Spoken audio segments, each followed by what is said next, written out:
राजकीय वर्तुळातून एक मोठी बातमी।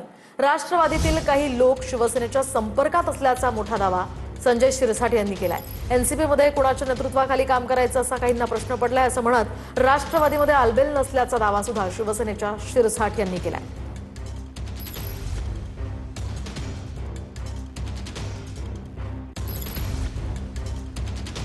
तर आपण पाहतोय राष्ट्रवादीमधील काही लोक सेनेच्या संपर्कात असल्याचा हा मोठा दावा संजय शिरसाट यांनी केलेला आहे। शिवाय राष्ट्रवादीमध्ये काही आलबेल नाहीये असं सुद्धा शिरसाटांनी म्हणत काही लोक त्यांच्या संपर्कात असल्याचं या ठिकाणी भाष्य केलंय।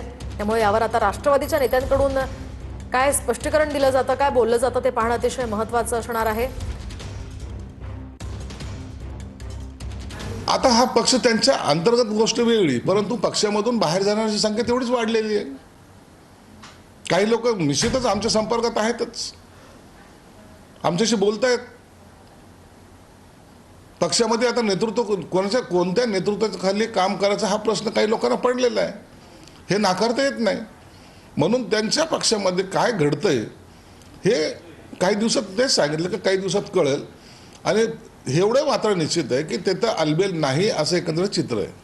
संजय शिरसाट यांच्या म्हणण्याच्या संदर्भानं किती गांभीर्याने घ्यायचं, ते किती संपर्कात असतात लोकांच्या हे मला माहीत नाही, परंतु त्याच्यामध्ये काही तथ्य नाही। आमच्याकडे अनेक वर्षापासून त्या ठिकाणी सत्ता राहिलेली आहे, अनेक ठिकाणी आमचेही संबंध आहेत। एखाद्या राष्ट्रवादीचा कार्यकर्ता जो असतो आणि त्याच मतदारसंघामध्ये शिवसेनेचा कार्यकर्ता असतो, त्याला जर स्कोप नसेल तर तो कदाचित आमच्या पक्षाकडे पण येऊ शकतो, पण आम्ही असं करत नाही। तर दुसरीकडे राष्ट्रवादीच्या राष्ट्रीय कार्यकारिणी संदर्भात सुनेत्रा पवार आणि सुनील तटकरे यांची काल बैठक पार पडल्याची माहिती सूत्रांनी दिली आहे। राष्ट्रीय कार्यकारिणीमध्ये आता बदल करण्यात यावा या संदर्भात यामध्ये चर्चा झाल्याचं कळत आहे। नवीन कार्यकारिणीमध्ये धनंजय मुंडे, हसन मुश्रीफ आणि अनिल पाटील यांना संधी मिळणार असल्याचंही सूत्रांकडून कळत आहे। दरम्यान या राष्ट्रीय कार्यकारिणीमधून एक महिला लोकप्रतिनिधी आणि सुबोध मोहिते यांना काढण्यात यावं या संदर्भात चर्चा सुरू असल्याचंही सूत्रांनी सांगितलं। राष्ट्रवादीच्या राष्ट्रीय कार्यकारिणीमध्ये धनंजय मुंडे, हसन मुश्रीफ आणि अनिल पाटील यांना संधी मिळणार असल्याची सूत्रांची माहिती आहे। या संदर्भात सुनेत्रा पवार यांची तटकरे आणि प्रफुल्ल पटेल यांच्यासोबत बैठक पार पडल्याची सूत्रांची माहिती आहे। देवगिरी बंगल्यावर पार पडलेल्या बैठकीला पार्थ पवारही उपस्थित होते अशी ही माहिती आहे। सूत्रांच्या माहितीनुसार नवीन कार्यकारिणीत धनंजय मुंडे, मुश्रीफ आणि अनिल पाटील यांना संधी मिळणार।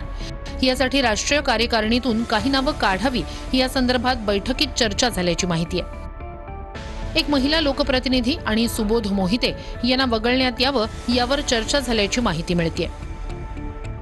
राष्ट्रवादीच्या या कार्यकारिणीमध्ये कुणाला स्थान मिळणार आहे, कुणाला डिच्यू देणार आहे, कुणाची क्लरिकल मिस्टेक झाली, या सगळ्या वादातीत गोष्टी आहेत। या संदर्भामध्ये आतापर्यंत कोणतंही स्पष्टीकरण खऱ्या अर्थानं अधिकृतपणे पुढे आलेलं नाही।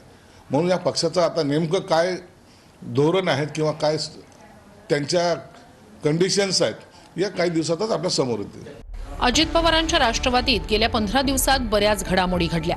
पक्षाच्या राष्ट्रीय कार्यकारिणीत प्रफुल्ल पटेल आणि तटकरे यांच्या पदांचा उल्लेख नाही, त्यामुळे पटेल आणि तटकरे नाराज असल्याचं बोललं जातंय। त्यातच या दोन्ही नेत्यांनी शरद पवारांची भेट घेतल्यानं आणखी उलटसुलट चर्चा सुरू झाल्या।